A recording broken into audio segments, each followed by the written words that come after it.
네네. 요새 너무 고생 많으십니다.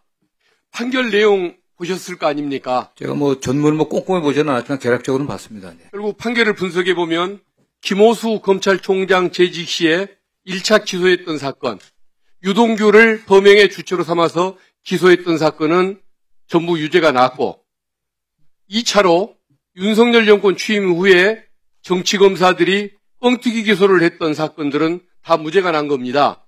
그래서 2차 기소 부분이 사실상 무죄가 난 겁니다. 그 내용을 보면 유동규와 대장동 세력의 업무상 배임죄는 인정되지만 그래서 유죄를 선고하는데 특경법 위반 부분은 그 계약을 체결할 당시 그게 범행 시기인데 그때 당시에 얼마의 이익이 날지 얼마의 손해 날지를 구체적으로 특정할 수가 없기 때문에 특경법을 적용할 수 없다. 너무도 옳은 얘기 아닙니까? 이건 절대 논리적으로 뒤집을 수가 없고 항소심에 가더라도 특경법으로 유죄가 날 수가 없는 사안인 것이 맞는 겁니다. 결국은 장관님의 합리적인 그 어떤 의견 제시가 저는 맞았다고 봅니다. 신중하라는 그 의견이.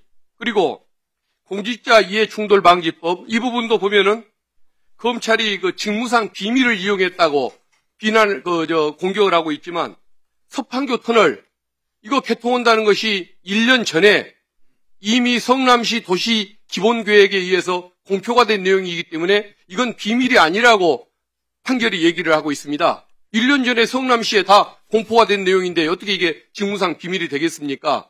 그래서 그것을 이용해서 재산상 이익을 취득했다는 그 공격 자체, 검찰의 공격 자체가 성립할 수가 없는 겁니다.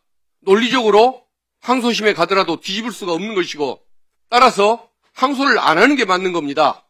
검사들이 잘못 기소해서 무죄를 받아놓고 그 책임을 어디 법무부에 또는 어디 피고인들에게 전가하는 이 태도 아주 비겁한 것 아닙니까?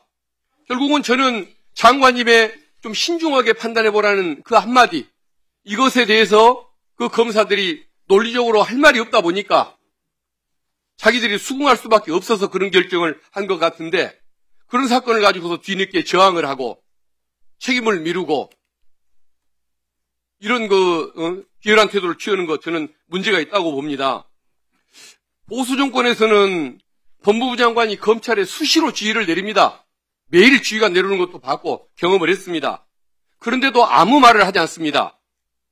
윤석열 정권 하에서 특히 말이 안 되는 터무니없는 검찰권 행사가 이루어질 때 한마디 말도 안 튼 자들이 이번에 다 서명에 참여를 했습니다. 무죄가 명백한 사건에 대해서 좀 신중하게 한번 판단해보면 좋겠다는 한마디 했던 장관에게 이처럼 저항하는 이 태도 저는 이거 용납할 수 없다고 봅니다. 그동안 왜 보수 정부에는 말도 없이 잘도 충견처럼 따르다가 왜 민주당 정부만 나타나면 집단적인 저항을 이렇게 보이는 것인가? 저는 민주당이 너무 사람을 선의로 대했기 때문이라고 봅니다. 김대중 대통령, 노무현 대통령 때는 모든 것을 끌어안고 갔습니다. 문재인 정부 때는 인사상 불이익만 줄 뿐 아무런 응징을 안 했습니다. 보수 정부처럼 뒷조사를 하거나 먹고 살기 힘들게 하거나 응징이라는 걸 하지를 않았습니다. 그러다 보니까 민주당 정부를 만만히 보고 이러는 것입니다. 그래서 이번에는 이 집단 서명에 참여했고 집단 저항을 보였던 책임 있는 검사들 여기에 대해서 인사조치만 할 것이 아니고 징계권도 발동을 하고 특히 사건 조작에 나서서 이런 무죄의 단초를 만들었던 조작 기소의 검사들에 대해서는 당장 수사의 대상으로 삼아서 처벌 대상으로 삼는 것 이게 필요하다고 보는데 장관님 생각 어떠십니까? 예, 어쨌든 상황을 좀 저희들이 엄중하게 보고 있습니다. 경위 어쨌든 간에 검찰의 최고위 간부들, 특히 일선 검사장들이 집단적으로 의견을 표현하는 것은 좀 바람직하지 않다고 보고 있습니다. 저희들이 면밀히 보고 있고요. 판단해갖고 저기 필요한 조치들을 적절하게 좀 취하도록 하겠습니다. 그리고 국민들이 오해하지 않도록 두 건이 무죄가 난 부분이 논리상 너무 명백해서 뒤집어질 수가 없는 사건이었다. 이것은 기소한 검사가 문책을 당해야 할 일인 것이지 항소심에서 다퉈가지고 재산을 환수할 수 있는 기회를 놓친 그런 사안이 될 수가 없다. 이것을 좀 법무부 차원에서 알기 쉽게 설명해서 국민에게 명백하게 좀 선전을 해주시면 알려드리면 좋겠습니다. 오해하는 국민들이 가끔 있습니다. 예, 의원님도 말씀하신 것처럼 이 사건은 처음에 1차 수사팀이 있었습니다. 그때 일부 정리가 됐었고요. 그 다음에 정권교체 2차 수사팀이 있었습니다. 제가 기자들에게 어떤 면에서는 이게 성공한 수사였다. 물론 수사 과정에서 인권 침해라든가 위법 부당한 행위가 있었다는 주장도 있습니다. 그 부분에 관련해서는 별도로 저희들이 조사를 해야 된다고 보고 있고요.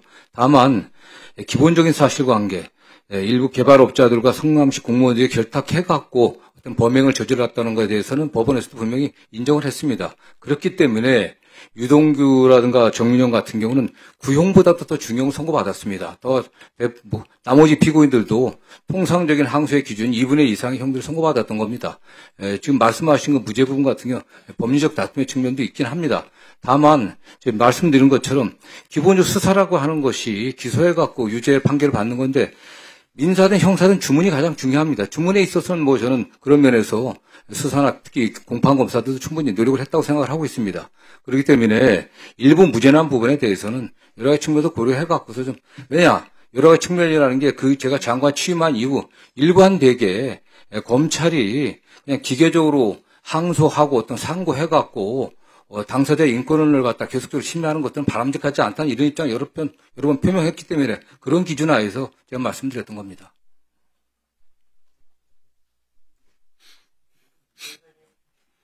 네, 수고하셨습니다. 다음 또 토론하실 위원님, 네, 태혁진 위원님.